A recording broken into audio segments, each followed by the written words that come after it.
Oh, hey, what's up guys? Welcome back to another video. So hopefully you guys are having an amazing morning. Now today we're going to be discussing, sorry if the light's like right on me. Hold on, let me. All right. So today we're going to be discussing what you guys should be looking out for your first Amazon FBA product. Different tips on what you guys should make sure that you're doing. Now the first thing is make sure you check that your product is patented. So make sure that it is not patented. All right. So everyone that jumps onto an Amazon FBA product should be looking out to make sure that it's not, because some stats that you see, some data that you see using the Jungle Scout Chrome extension, they'll show a product and it'll have like magical reviews or no reviews, and people are making tons of money. Make sure that the first thing that you do when you see these type of products, when you see any type of product that looks good that you're going to consider jumping onto, is that you make sure and look that it's not patented. So when you go on, you can look at Google Patents. There's another website too. All you have to do is type in the most broad keywords. So if we were talking about angleizer rulers, just type in angle ruler or angleizer ruler, and if you see the exact model of that means that it is patented and that you can't do it. Now it is kind of a different story if the patent is expired or the patent isn't filed yet. Technically you can still jump onto the product if that happens. So, but also you don't really know exactly when the patent will be filed again, or when the product or the patent is updated where it's no longer expired. So you just have to be careful with that, because your listing can get deleted, and if you're going to do that, honestly it's a very short term, so I wouldn't consider that as a long-term product that you can sell all the time. So the next thing is that there's no such thing as a perfect product. Guys, when you go onto Amazon, there is no such thing as a perfect product. You're not going to find a product that is going to magically have only 1 or 2 reviews per listing on that Jungle Scout Chrome extension, and have people in there that have 0 reviews without a catch, right? So you just have to make sure that usually that ties into the fact that it's probably patented as well. But there's no such thing as a perfect product. You might have high standards for what you're looking for your products, especially if you sell on the American marketplace.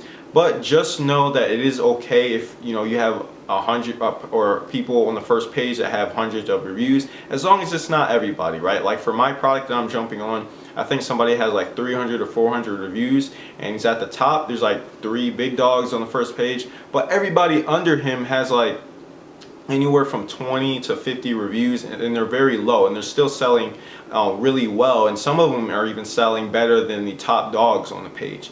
And the reason behind that is because the reviews does not mean everything. So when you're looking out for your first product, when you're trying to find your first product, make sure that you're not only going off the reviews for as the this deciding factor of whether or not you should jump onto it, because there are the reviews don't determine it, because a lot of the times those people that have hundreds or 500 reviews, their listing doesn't look that good, right? They don't have the best product in the world, they don't have the best quality pictures in the world, and their product probably isn't differentiated. Like for the angleizer ruler, I'm pretty sure there's somebody out there that has like 400 reviews, and it's just like the plain version of it, and people are still buying it, and they're still on the first page and a high rank, because people look at the reviews, and they basically have been on the marketplace for a long time. So that's the only way they've accumulated that many reviews. It doesn't mean that it's a great amazing product, and that sellers customers are only going to buy that.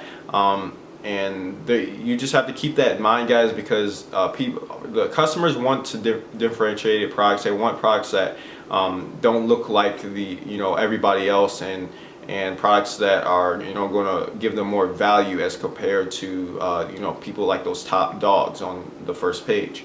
So the next thing that we're going to discuss is checking your profit margins. So your profit margins, you can I just create a video on this. It's my previous one. The best way you can create or figure out your profit margins is enter in all the data for the FBA calculator. And the reason why I like using it is because you're going to be able to put in information like how much your product costs to manufacture from your Chinese supplier, the shipping cost per unit, to ship it over from the supplier over to an Amazon FBA facility. So all that stuff kind of comes together, and it's very, very convenient for you guys to use, especially if you're jumping on your first product and getting your first batch in, so you know exactly what you're going to be making per unit, based off of how much you spent on the product alone, so from getting it from the supplier over to the Amazon. So by looking at your profit margins, as long as you're above $10 per unit, you guys should be good. And the reason I say this is because when you start going under $10, your profit margins, it really makes you go thin, because when you have a low profit margin, you're not going to be able to keep up when it comes to restocking your product. You're not going to be able to get the amount of profit that you're desired. And you got to keep in mind that you're also spending money towards PPC or Facebook ads, or any other type of outsourcing, or giveaways, etc.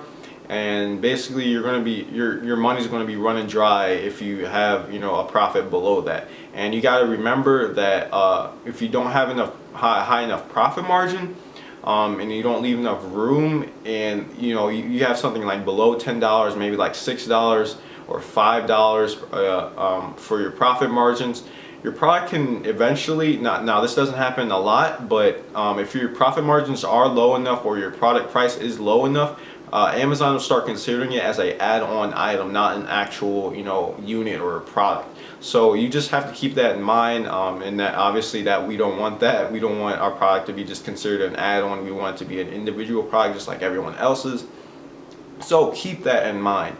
Now the next thing that you guys want to make sure you do for your first product is ask yourself, like, how is your product differentiated from everyone else? How is your product, why would a customer want to buy your product over everyone else's? So look at the first page, look at the second page, look at even the third page if you have to, and figure out how can I differentiate myself when it comes to my logo design, when it comes to my box design, when it comes to bundling your items, ebooks, etc. How can you actually make it so that other people aren't looking at your product and be like, oh, well, this looks like everyone else's, so why is it different? What makes this product better than somebody else? You literally have, like, your job as a seller is to make your product look better than not everybody else's. Of course, you're not going to make it look better than everybody else's, but make your product just look different, right? So make sure that when you get your product in, a lot of people are scared of like the quality of the pictures and everything that they see, or the reviews that somebody has. Don't worry about that. What you need to worry about is the differentiation, because you want to catch the customer's eye when they're scrolling down for that product that they're searching for. So I discussed this many times in different videos. The best way that you guys can differentiate is still on a add-on item. Now bundling and differentiating is the same thing, but the best way you can figure out what you should get along with your product is figure out what people are also buying with it. So once you go on a listing that's killing it for your product, scroll all the way down and look at what customers are buying along with it, or related items to that product. So that's going to show you what other customers are trying to buy with it as well. And it's going to make it convenient for the customer to see your listing and be like, oh, okay, I can get both of these things from one order, right? And I don't have to get this product and back out of the listing and then go search for it again. It makes it very convenient for the customer, and it's going to differentiate your product and make it not look like everybody else's. And also, I recommend for everyone, even if you do find an add-on item to throw on there, or even if you don't, always have an ebook, always have a something that's going to be an extra value to that person, something that's going to give them instructions. And the way that you can create these ebook guides is outsource it on Fiverr, or you can do it yourself. I do it through Canva. It's really easy, and all you have to do is create a autoresponder. You can use I think that you guys should use ManyChat, because like a lot of people are opted out to receive emails from Amazon sellers. So I would use ManyChat, which connects directly to the customer's Facebook, and some people even get like a 90% open rate with those, compared to emails, which are like what, 10% or something like that. But definitely check that out, guys. And through those autoresponders, you're basically be giving them the ebooks through there, and make sure they're downloadable files, not actual links, because Amazon doesn't like links on there. They think they're spam. So just make sure they're just downloadable files, and you should be able to have multiple, ebooks on there as well. So hopefully you understand exactly where I'm coming from with this and how to do it. There's tons of other videos on my channel and on other people's channel if you have questions about that as well, and you can also leave it down in the comments below. Now, the next thing that we're going to discuss is reviews and competition.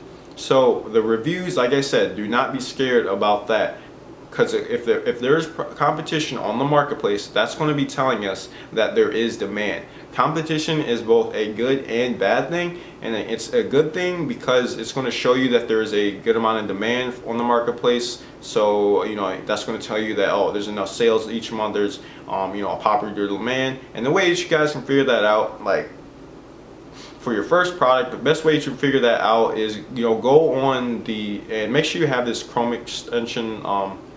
It's called Keepa. It's free. It'll show you the sales history and the history overall, the sales rank history of that product that you're looking at. So if you scroll all the way down, it's going to show you the stats, and basically click like 365 days or a year, and it'll show you the stats, right? So if it's consistent, if it looks good, and it's not like up down, or if it's not, as long as it's not like a straight line, during the December or holiday months, and then like it's or vice versa. I mean, as long as it's not a spike when there's holidays and stuff, and then it goes back down when it's regular days like the summertime or the fall, then you guys should be good, right? And you gotta think about it in common sense. When you're looking for your first product, ask yourself. So when you're looking at your first product, you need to ask yourself, is it a seasonal product? Can I sell this product without worrying about it, dying down? Like, don't be dumb. Now, I honestly don't recommend you guys do seasonal products for your first one. Like, don't do things like Easter eggs or Christmas trees or anything Christmas related. Some gifts are some gift items, of course they might be related to certain holidays like Easter. So just have common sense, guys, when you're doing this. Now, I'm not saying you can't jump onto these products in the future. They're just not ideal for your first one because it requires a lot of timing in order to do that. Like if you're going to jump onto a Easter product, now I'm telling you guys now, since they are, so some products out there are very seasonal, not a lot of people do them, so it makes it like really, they're really good products to jump on if you jump on it early enough. Like if you're going to jump on a I don't know, Christmas tree for an example, you'd be wanting to order in units probably like, I'd say during September and October. That's the general range of when you want to be ordering your units. You want to get it in a month before the actual Christmas date, right? Because people are going to be buying these products a month, maybe even a month and a half before it actually before the actual holiday. So you have to keep that in mind. So with that being said, that's basically about it, guys. That's all I really wanted to discuss. Hopefully you got a better understanding of what you guys should be looking out for your first product. Now I have many links down below that's going to be showing you guys, there are different templates. They're going to be showing you how to get started with Amazon FBA, 1 through 10 steps. It's really not that hard. It's very procedural. It just requires you to have time and patience. And the product research is the most difficult thing. After that, everything else is very step by step. And I just talk about that with a video as well, which you can go along with it if you're not really a reading learner, if you're more visual. And also I have a supplier template that'll show you how exactly to negotiate with your suppliers, how to talk to them in a professional manner so that we can get the best prices possible when we're ordering our first batch. And I have another one. What was it about? I created a video on this. Oh, and also another one, this is probably one of the best templates that I made, is a product description and bullet points, because these are going to help you guys out a lot when it comes to launching your first product. And also one last thing that I want to mention as well is when you're launching your first product, what you want to look out for your first product before you launch it is make sure you have a video review for your product and also another review that has pictures and stuff. Now I know with all the review things going on now, it might be a little bit harder to do that, but ideally that's what we want. So with that being said, guys, that's all I really wanted to talk about in this video. Make sure you like down below and subscribe, and tell me what you guys want to see next. And there's tons of stuff that you guys should, be looking out for. I know for your first product, but hopefully this video helped you out with that. And I also have another video talking about the checklist of basically what you need to look out for as well when it comes to getting started on Amazon. So I'll see you guys tomorrow morning. Peace.